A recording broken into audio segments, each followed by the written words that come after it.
evaluate an era until you look back on it. But this is something special. When you have guys the caliber of Errol and Keith and Shawn, you know, they're obviously, as a network, there's disappointing when you have an all-time great like Floyd retire, but it creates a vacuum. And we're seeing very quickly, maybe more quickly than anyone thought, is guys like Keith and Errol and Shawn are stepping up to the stage. And that's the good thing when you see the end of an era, like the end of the Mayweather era, is you don't know who will be the stars that jump up to that level, but you know there will be. I know this may be jumping away here. Do you ever foresee 147 pounders moving up to fight 54 pounders and then back down like Leonard fought? Can they drop back down, fought Owens, you know, that kind of thing? I mean, you're all there. Yeah, I mean, we started 54 with Jamal Charlo. We decided he'd outgrown the division. We had a conversation with Keith about 54. Shawn is a very big, strong welterweight as well. You know, Errol is still probably not fully mature, you know, physically. So I think when you widen it, you know, to that extent, yeah, absolutely, there's some great fights between the two. Shawn Porter just let us know he's going to be here in about 10 minutes. Errol, do you ever Shawn Porter will come in. Errol, have you ever given any thought to that? I mean, given some of the frustration of getting fights, I mean, if you say you grew up here, nobody made me, would you be willing to take on maybe a 54 pounder? Definitely. You know, I would have to be careful with the title, and if there's an opportunity to move up to fight for world title at 154, I definitely jump at that opportunity. Yeah, and then go back down and defend my title. You know, the interesting thing though is about these two guys, about Keith and Errol. Keith was in a position, you know, less than 18 months ago, where he was impatient, he was anxious, he was not getting the big fights. And we see how quickly that changes. You know, all of a sudden, 12 months later, 18 months later, he is the focus of the division, and he pretty much has his pick of opponents. You know, and the parallel track that Errol is on now, you know, it can change pretty quickly. You can go from a guy who no one wants to fight to all of a sudden, you know, being the focus of the division as a unified champion, and it's much easier to get the fights that you want.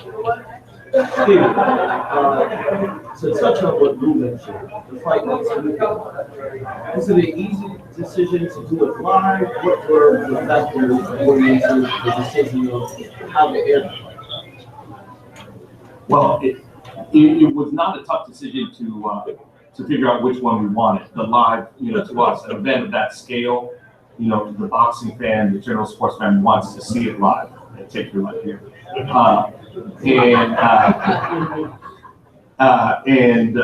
So it was, what was difficult is finding a path to get there, because we had somewhat of a Mayweather-Pacquiao situation with Klitschko affiliated with HBO, and we obviously have an agreement with Joshua. It was a painful negotiation, to tell you the truth. That's why it took so long. But above all, it was our focus, it was our intention to get the live rights, and we're happy that we were able to do that. Sure.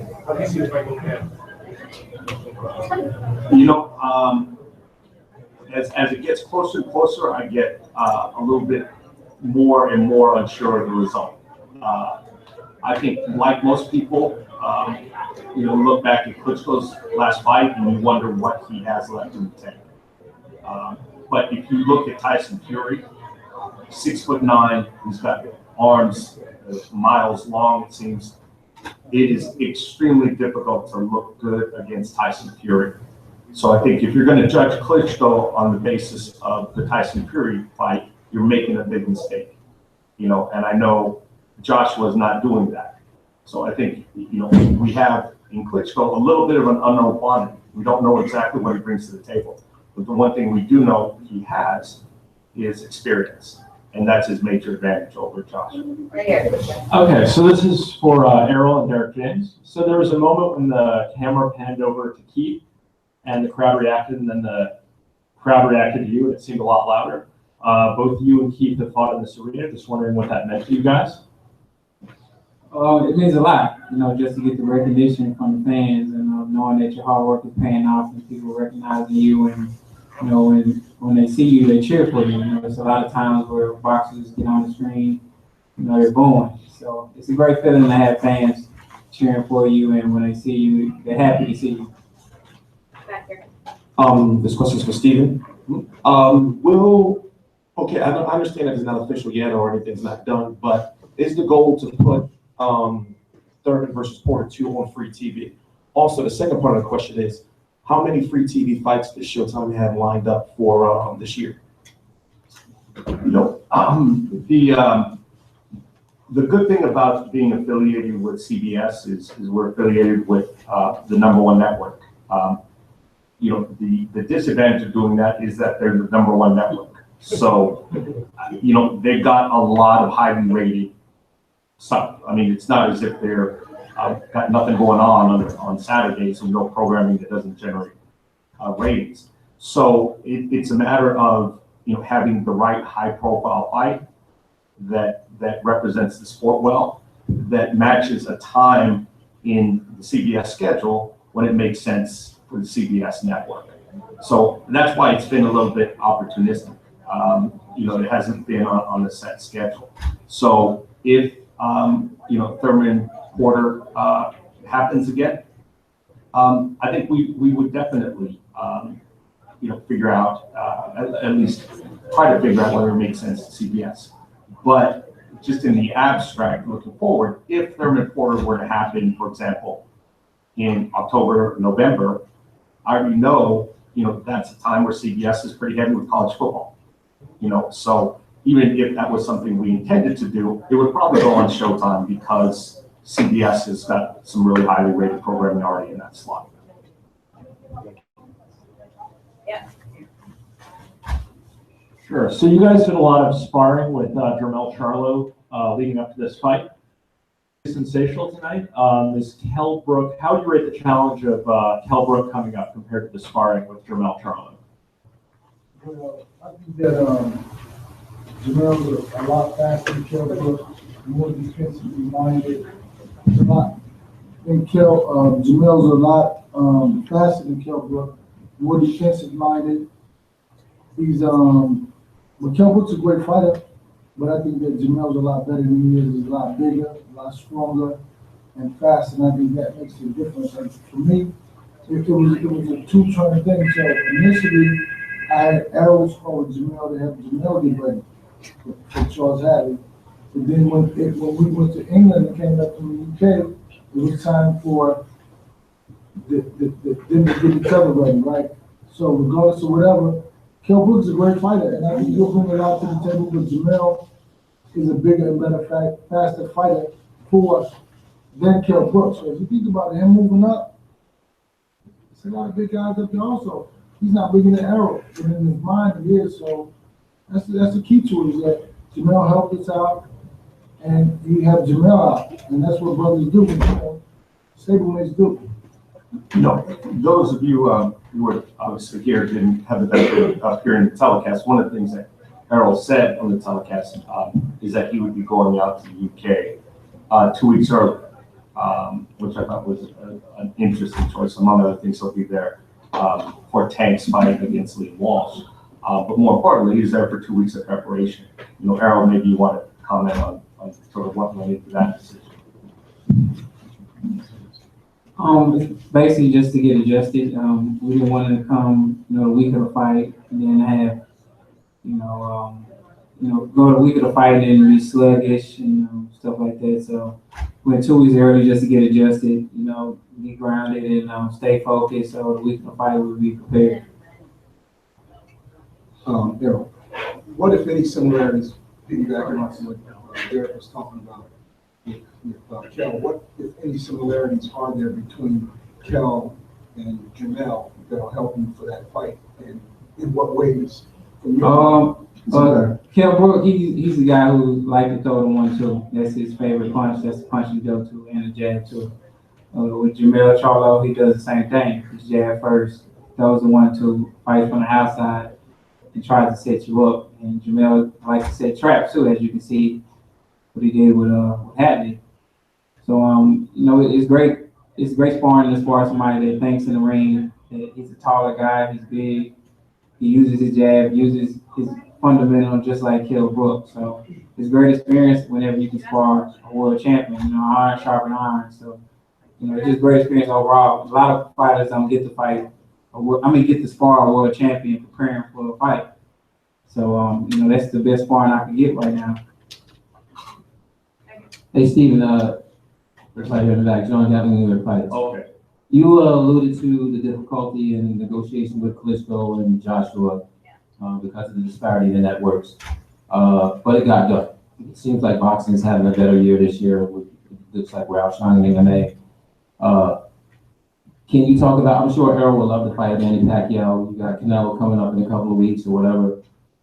Charlo would definitely look good with that. Can you talk about how possible it might be in the future to have a back in the day scenario where networks didn't matter and, you know, we could make the fight that the fans wanted to see? How possible is that now?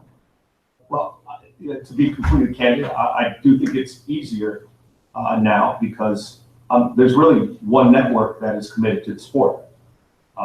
You know, if we look at the output, the resources, the commitment to the sport, there's no question that Showtime is putting far more into the sport than any other network. So the reality is, I think, you know, where the important fights are happening on Showtime. I think the fighters see that, the managers see that. I think you guys as the media see that. But having said that, when the opportunity comes up, you know, we've stepped back many times for the benefit of the sport. Daniel Jacobs is a guy who has fought on Showtime, you know, many times. Daniel called me. It was one Saturday morning. I remember it early, and I knew as soon as I saw his number on my phone what he'd be calling about. And we had a conversation. And him taking the Golovkin fight, that's never something that I would stand in the way. And it was absolutely clear that because of Golovkin's contractual situation, that fight could only happen, you know, at the other network. So, you know, yes, we believe. No, it really did happen on pay-per-view. You know, true. The replay happened on the other network. Correct. So, you know, there has to be the right balance. Of course, we want every good fight on Showtime, you know, and I think that's what we've been delivering. But at the same time, it is incumbent upon all of us in the sport to not let things like that get in the way of the right fight at the right time. You know, and we were able to avoid that as well with Joshua Klitschko. Proceedings, or just had a big victory tonight. What do you see for him? I don't see Golovkin asking, talking about him. Well, Billy Joe Sanders now has to fight proceedings, which he didn't look too pleased about it. So they looked at the crowd. You get a chance, check out the YouTube of the knockout because it was a sensational punch. But you know, proceedings is now a factor in the middleweight division, and the Billy Joe Sanders fight is probably next.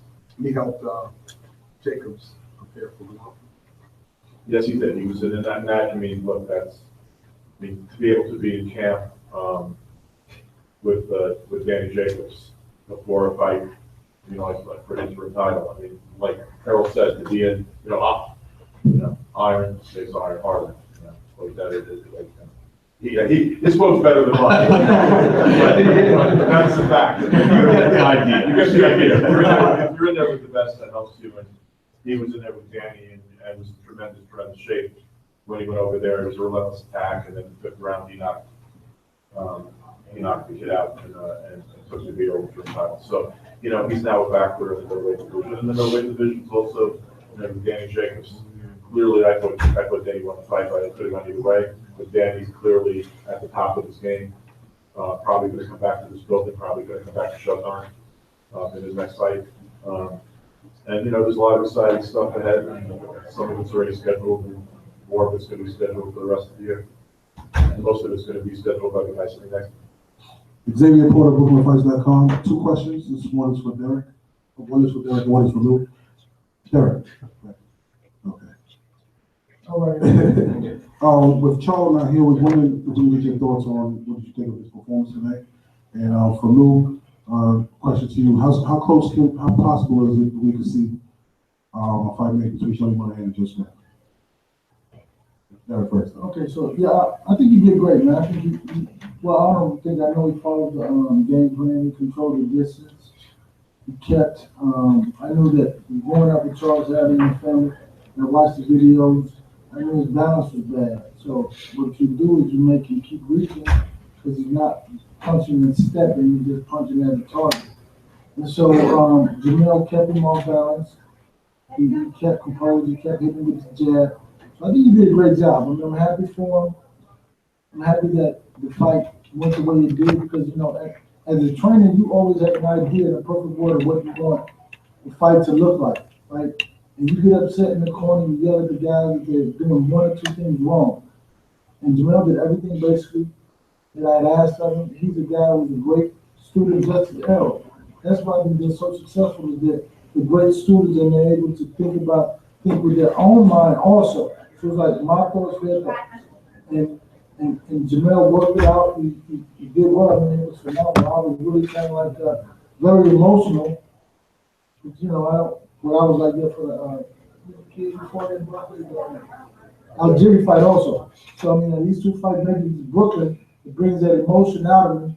The Barclays Center, but this fight was very emotional, and I'm happy that it worked out the way it did because he did everything I asked him to do more. Can you talk about? Go ahead. It's certainly a possibility. I mean, there have been some discussions. You know, I like Joey's party, but it's not pretty easy to make deals with him. So, but we, you know, we had some conversations, and it's not out of money. If it gets made, will be on. If it gets made, we have to see. It depends on dates and locations and a lot of other issues. I mean, really, to be honest with you, that fight sort of doesn't make sense unless it's in Nassau Coliseum. It would be crazy to do the biggest fight in history of Long Island someplace else. So it's really going to be partially dependent on available dates. Steven, you're nodding. You like that fight? I think I do like that fight, and I like that fight, especially in Long Island, in Nassau. I mean, that's where it belongs. And I don't think there'll be a TV in Nassau tuned to anything but that. Can you talk about the Stevenson? It's a tough fight. You know, Pompar obviously had the loss since then, but he's wanted the rematch ever since. And I think they pick up exactly where they left off the first time, which is a brawl, a really tough brawl. They each had a knockdown the first time. And, I think Pompar, he's one of the few guys who really isn't intimidated by Stevenson. Lou, can you talk about the marketability of Serrano, given what you did tonight? To fight here in Brooklyn, she's the first Puerto Rican male or female to do what you did tonight. Well, I noticed tonight, the reaction from the crowd, you heard a difference, tonight. And if you go to Puerto Rico now, they don't have to take the vacation to go for his family there. There are billboards of Amanda all over Puerto Rico. She's on television, and beginning to get all sorts of commercial endorsements on the island. Steven's given her tremendous opportunities recently to be exposed. And I'm led to believe that as long as she keeps performing like this and developing the following she has, that those opportunities will continue.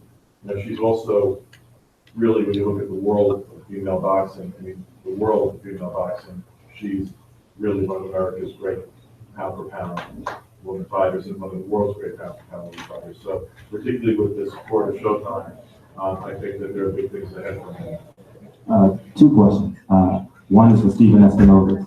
Is there anything in place similar to Anthony Joshua when he fought his last fight in terms of announcing the next big-time heavyweight fight? And Errol, when you were in England, you and Kel jousted over your toughest opponent. What opponent has most prepared you for May 22nd? That was the last question for you, Greg. I think really all of them, just the experience of being in the ring. With the fights, it's more experience being in the ring, getting comfortable in the ring, and getting that experience. I think I got that experience, and I'm ready for my supposed to be best test. Guys, we're gonna let Errol and Derek go now. Errol, Derek, man, have a great trip. You got the support of the whole country behind you, and we're gonna play.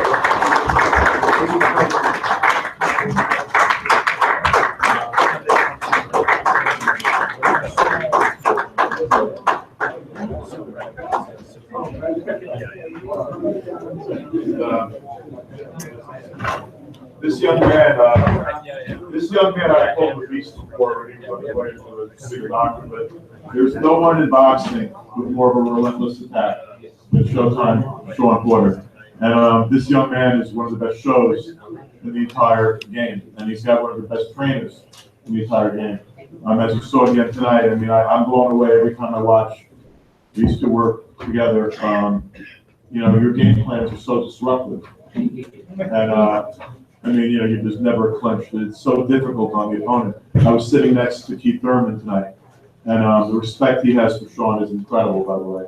And yeah, and then they're going to be there together, and he's going to need that respect. But the most relentless force, offensive force in boxing today, Showtime Shawn Porter.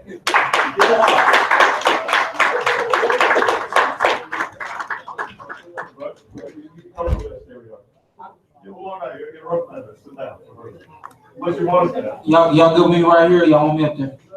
We good? Stand up.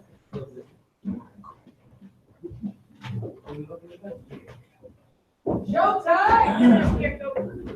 What time is it? Showtime! What time is it? Showtime! We was talking about that this morning. My dad said I should do it. I know y'all love me, so y'all gonna scream. What time is it? Showtime! Hey, listen, we're blessed. I'm glad to be able to make it through this fight safely with the victory. Got the medal here. So proud of this right now. Listen, after I knocked him out and the ref grabbed him, I knew it was over. And you know, I put my head down, man. I just, you know, we do so much in camp and we work so hard and we want so much for each other, you know, and they all want so much from me. That, you know, when we have these opportunities to do it and it goes the way we want it to go, you know, that's just, you know, that was my moment to really reflect on, you know, everything coming together the way we wanted it to. So I feel great right now. I'm blessed. We'll be headed to get everything else done soon after this, and then we'll be back in the gym not soon after that.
The few times that he did throw it and land it, it was just more of a dang it, you know, I was there in line for it. You know, I think everybody has a niche, something that they do very well, something that you always have to look out for. I think that's kind of what separates me from other fighters is I can mix it up and I can come at you, and I can, and I can also, box from the outside as well. That was really, the one thing we were mindful of. I'm not going to say cautious. I'm not going to say, worried of. We were very mindful that he has a sneaky uppercut and that he doesn't mind throwing it. That's a punch that is hard to throw. It's hard to land, but he doesn't mind doing it. Excuse me. And a few times that he did, it's all about recognition and then making the adjustments. So, like you said, man, I tried to make the adjustments. I still got hit with it a few times through the fight. From here, man, it's just about, getting better, improving. I got hit less this fight than I did in the Keith Thurman fight. So the plan is the next fight to get hit even less than that and try to box as good as possible and win the fight. Over here. Shawn, how bad were the cuts and how long of a layoff do you think that's going to cost you? We're waiting to find out. We do have to get them stitched up, but once we get to the hospital and we do that, we'll try to figure out exactly what we need to do. Can you talk about Something. what it feels? Can you talk about what it feels like right now to be a welterweight in this gym tonight? All the fighters were here.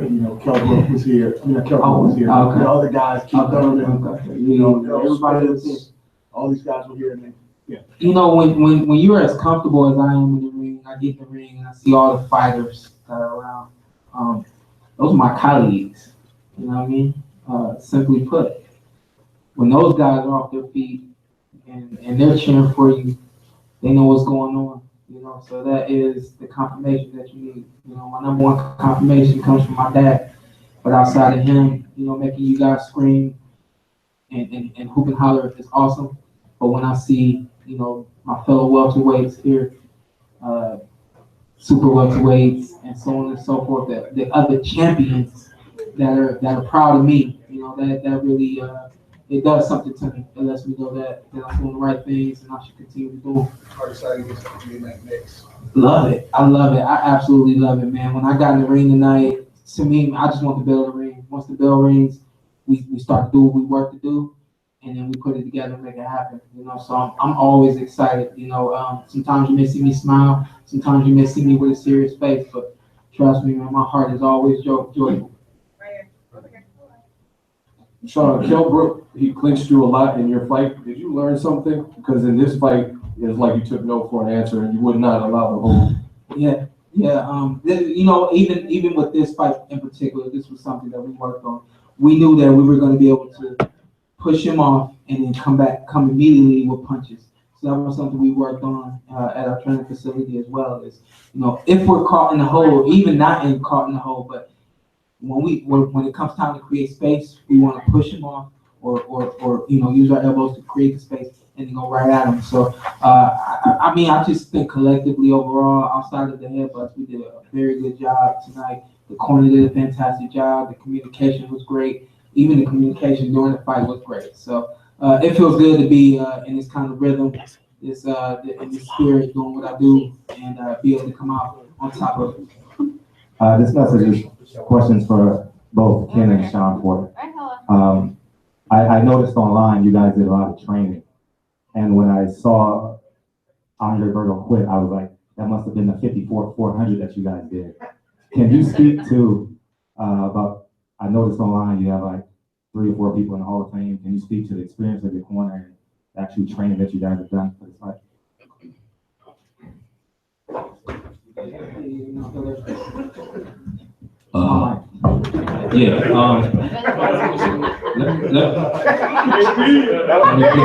Let me clear my throat. Thank you guys. It's great to actually be in a press conference after a fight because we haven't had this opportunity. So it's a great opportunity for Shawn to be able to speak and answer the questions that you guys have for him. As far as that's concerned, the training that we do, I don't think anybody can outwork us in for a long time throughout his amateur career growing up. I would always tell him, nobody gets to out-hustle you. Nobody outworks you. It's not allowed. We refuse to let somebody outwork us. Now, I will say there were some points in one of those rounds, I'm not sure what it was, he was throwing so many body punches, I was like, oh, snaps. And that's probably not the word I said, but I was saying, oh, snaps. How's he going to feel after throwing all of them? And my concern was more because of, the head clashes in that situation. can also take energy away from you, and the energy that you're expending, you know what I mean? But he came through it and he continued to do it. So the training that we do is second to none, and it's a testament to him allowing me to push him through that fire and ice, because we got that cryogenics tub at our place, so that's 45 degrees. So he deals with the fire, he deals with the ice, so when he gets in there, he's unstoppable. And I kept telling him he's a warrior throughout the fight, and I kept talking to him, and he kept listening to me, and I kept telling him even after the beginning of the first round, and even after we saw cuts, I said those cuts don't mean nothing, and it didn't mean anything to him. And I know they didn't mean anything to him because it didn't mean anything to him when he went down the steps on the tricycle when he was 3. It didn't mean anything to him. Get up, let's go. That's who we are, you know what I mean? So he's bred and raised that way, you know what I mean? So the training is the pain has a purpose. The pain has a purpose, and I was saying that throughout the camp. The pain has a purpose. So we went through that pain, and you feel that pain in a fight. It means absolutely nothing to you. Last question. This is the last question. Congrats, Shawn. Thank you. Great performance. So, Mike. You know, I know you're the last guy that wants to be inactive. You're always trying to fight constantly, and you know, through no fault of your own, it's been hard to stay active. Do you think Thurman's going to give you the fight next, or do you anticipate having to wait a while? I don't know. Honestly, I feel, and I could be wrong. I could, you know, I'm not in his position, but I feel like if it was me in the ring, and Gray asked that question, I would simply say yes. I know what the people want, and I know what's going to make me great. The people want to see me fight Keith Thurman, and I wish that he had simply said, yes, I want to fight Shawn Porter next. I understand that he has other obligations, but, you know, right now, we're just going to move forward doing what we do. I want to allow my dad to do what he always does, and we'll stay blessed, we'll stay ready, and hopefully that WBC title is next. Yeah, thank you. Give the people what they want. Like to give the people what they want.